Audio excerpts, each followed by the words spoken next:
All right. Madam Timekeeper, have we time for audience questions? Indubitably. I hope you've got your question socks on, people. We'll begin with a question for our affirmative debater, but let me give out a few guidelines. We are seeking questions. We are not seeking manifestos, speeches, rants, rambles, dissertations, or anything of that nature.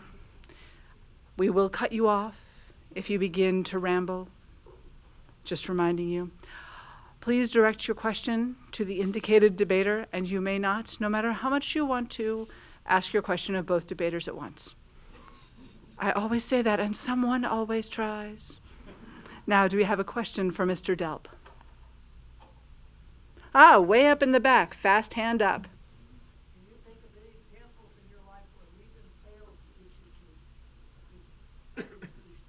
to issue? Can you think of times where rationality failed you? Yeah, absolutely. We all have failings. Sometimes, even though we're trying to be rational, we're working from bad information. It can happen. I don't think that in itself is a condemnation of the concept of striving for rationality. And now a question for our opposing. Up, we have the hat up very quickly. You want very much to be seen, sir.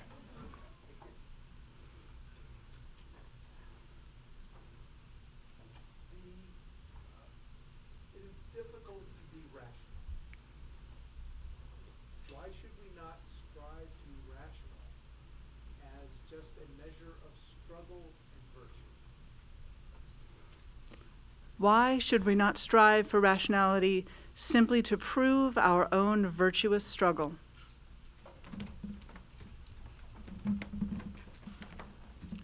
If you're arguing for rationality from an irrational basis, which is to prove oneself, to flex one's emotional and mental muscles, is that in itself inherently rational, I would ask?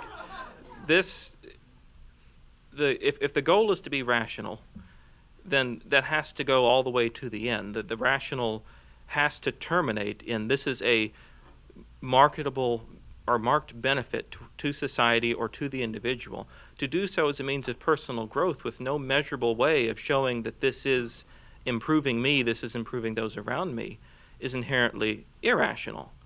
So, given that it is, I would say it's a very good idea.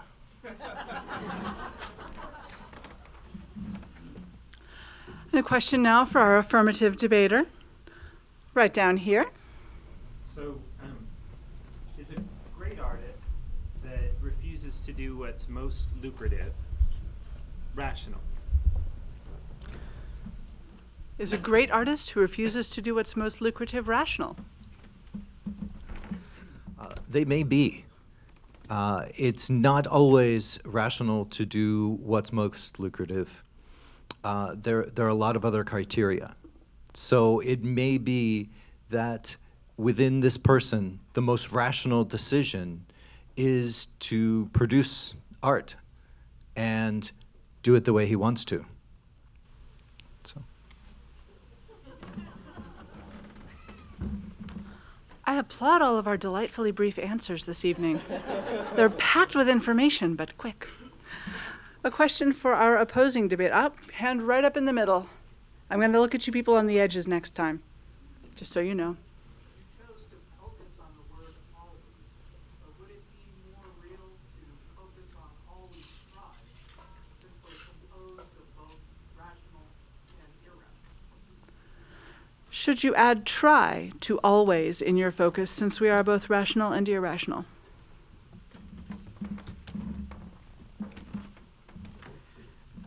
I tend to take words like always the same way that I take them as a newspaper headline that ends in a question mark, and my answer is automatically no.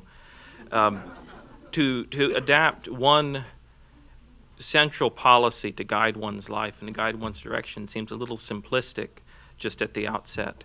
But as far as my argument is always versus always strive, I come back to the great many things which don't have a rational basis, that don't have a rational guide. How do you strive to be rational when trying to pick a direction, all of which may be equally good, about which you have no information?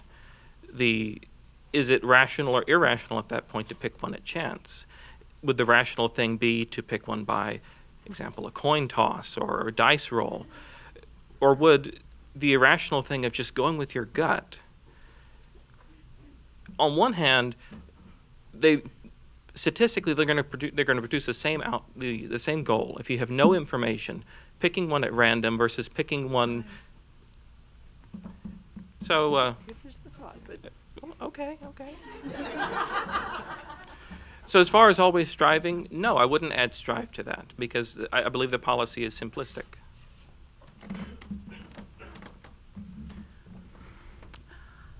I complimented you guys on your brevity, and you went over. It is the opposing debater. Madam Timekeeper, one more? She likes you. She really likes you. For our affirmative debater, down here on the edge. So you said earlier that it's not always about lucrativity, or about like rationality is not always about making the most money or like getting the best possible outcomes. It's sometimes different motives. So would you then say that rationality is somewhat subjective within person to person? Is rationality subjective person to person? I don't want to just say yes and walk off, but yes. I'll elaborate. It is absolutely subjective from person to person. And in economics, rationality is defined as someone doing what they want to do most, or purchasing what they want to purchase most. And that's another form of rationality, and it's a very good way to predict human behavior, because that is what we do. So a rational decision for one person is not going to be exactly the same as for another in the same situation.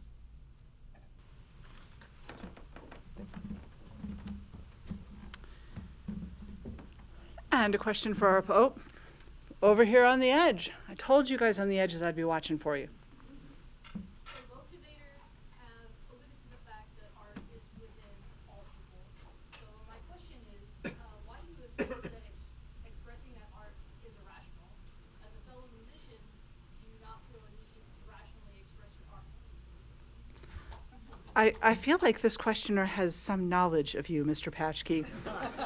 But I'll allow the question. Is art fundamentally irrational?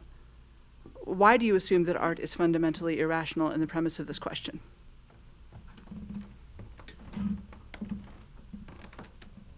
I assume that art is fundamentally irrational, partially because if we were to take, for complete random example, music, that you can look at the Eastern Oriental systems of music. You can look at the Western system of music that is based around 12 tones. You can look at the Central Asian systems of music. These are all ways of expressing oneself that have very little in common besides meter and rhythm. These are expressions of these people and their background. They are purely based in subjective perspective and in feeling. While we have imposed rationality upon, for example, the Western music system and its octaves, that was done after the fact, long after people had been practicing that form of art.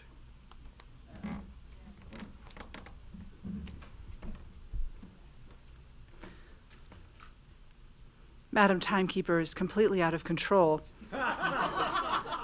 And she's just letting me have all the questions ever. She's clearly been enjoying her wine.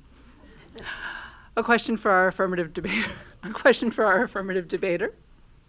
Oh, there was an agenda.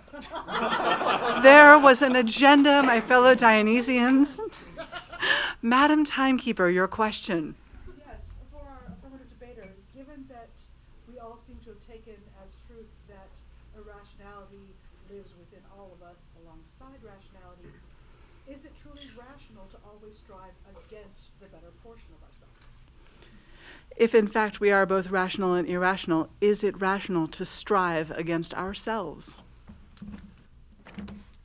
With due respect to Madam Moderatrix, I believe the questioner said against our better selves. Intended larger percentage. That is a built-in bias. It's certainly a common one, and I fall into it myself. I think we all do. We think that the creative, the emotional, is our better, and that's what makes it so hard to be rational. That's what the striving is about. That's what it's for.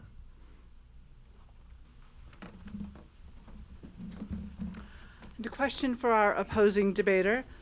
Oh dear, Leonard has a question. If anarchy was coming anywhere, it was going to be at this show, and you all knew it. You bought your tickets. Yes, Leonard? I have a question for both debaters. Leonard! If the Madam Moderator's coin had gone the other way and been tails instead of heads, what would have been your best killer argument? So, Leonard, despite your Occupy Dionysium attempts to subvert the stage, I'm not kidding, he's wearing the shirt. I'm only going to address your question to Mr. Patchkey, because I am mad with power. Mr. Patchkey, what would you have said if the coin had fallen the other way? If the coin had fallen the other way, my argument would have been that because we all possess irrationality within us, any rational course forward must take into account the irrationality of those around us. And therefore, by striving to be irrational, we must occasionally, or by striving to be rational, we must occasionally make allowances that seem irrational. For example, wearing a suit in this weather. It's part of the rules of attending the Dionysium and standing on stage. I think it's thoroughly irrational, but I did want to be here tonight, so I put the suit on.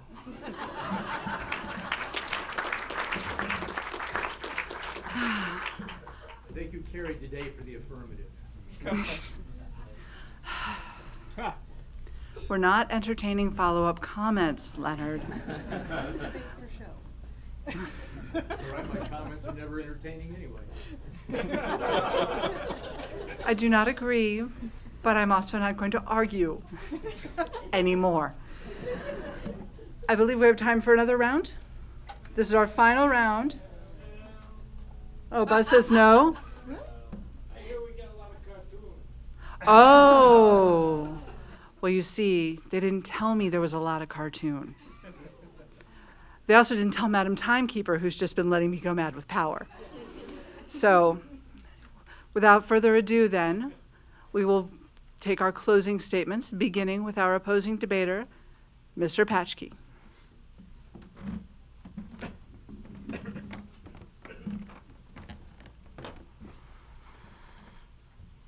Madam Moderatrix, I do hope I've conveyed the idea that to strive to always be rational is prima facie irrational, should we wish any enjoyment whatsoever out of life. Where is the rationality of Dusty Springfield, Langston Hughes, Vivaldi, Rembrandt, or Frida Kahlo? What purpose does their work serve other than to nurture the most human qualities within us and inspire our own irrationality? But far be it for me to just leave it to the aesthetic. Let's take the affirmative position as far as we can possibly go. Let us imagine a world where we are all completely rational, where we all strive for the most measurable outcome to the best number of people. Consider the homeless population in Austin. Consider what they contribute to society. Consider the thinkers, the professors, the people working in labs who may need organ transplants, who may need a blood transfusion. Would it not be rational to take from the homeless, who contribute less to society measurably, and give it to those who contribute more measurably? This is a sort of tyranny that I would not enjoy life under. To set rationality as our moral compass is worse than to have a boss who reduces the value of our daily labor to metrics and measured steps towards some milestone. It is, in fact, to create that taskmaster within ourselves and give him power over us, and imprison our own beauty and the own beauty of our rationality to him. given that absolutism, given the choice between the two, I would go one step further than to oppose the resolution, and I would say that the lesser harm would be to never be rational. Consider the birds of the air. But don't just consider them, consider millions of years of evolution.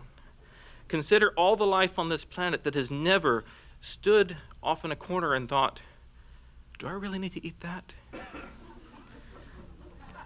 This has brought us to where we are now, with all the beauty and horror in the world today. Millions of years of pure rationality, pure instinct has brought us to this moment. Therefore, I close with Hail Eris. Mr.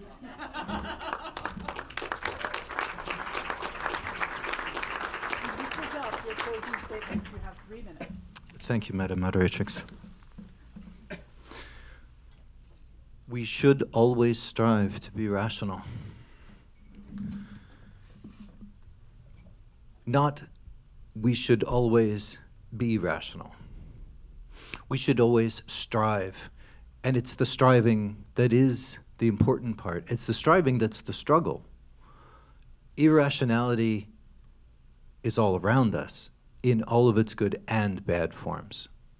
For every act of war and terrorism and hatred is irrationality, and every beautiful poem and painting is an act of irrationality. Reason, rationality, logic, that's what moderates that. That's what makes life possible.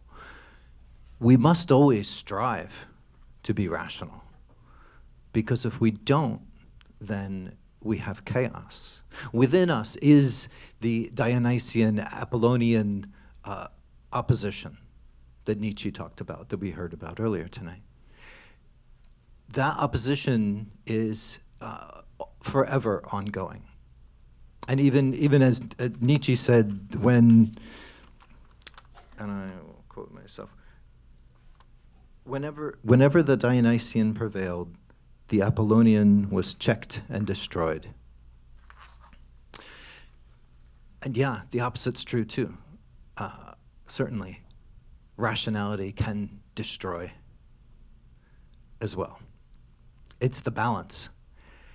And again, I repeat my main premise, which is rationality is the hard part. That's the work we got to do to keep the balance. We must always strive to be rational so that we can be whole. Thank you.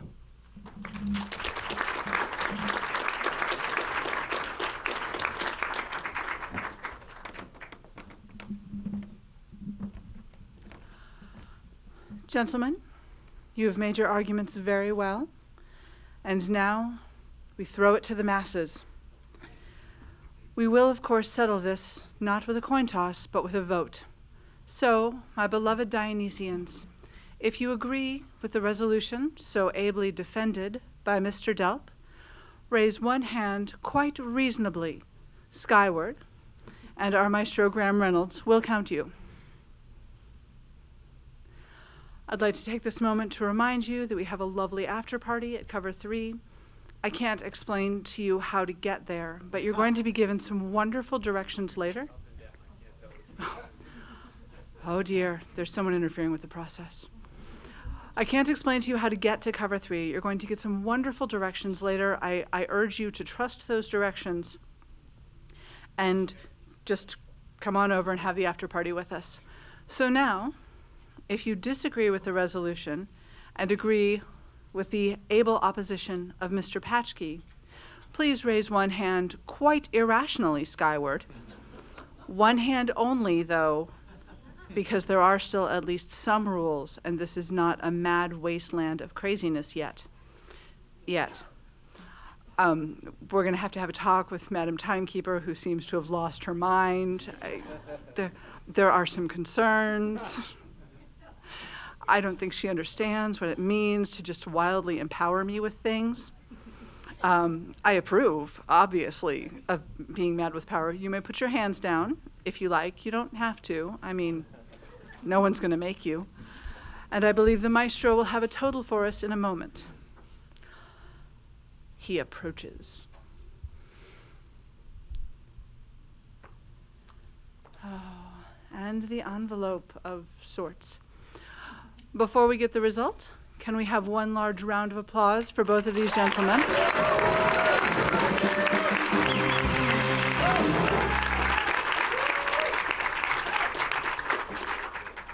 I mean, it was probably a foregone conclusion anyway, given who we dedicated this show to. But, ladies, my lovely Dionysians, the resolution has failed to carry. We are not bound to rationality. Y'all have fun. Thank you.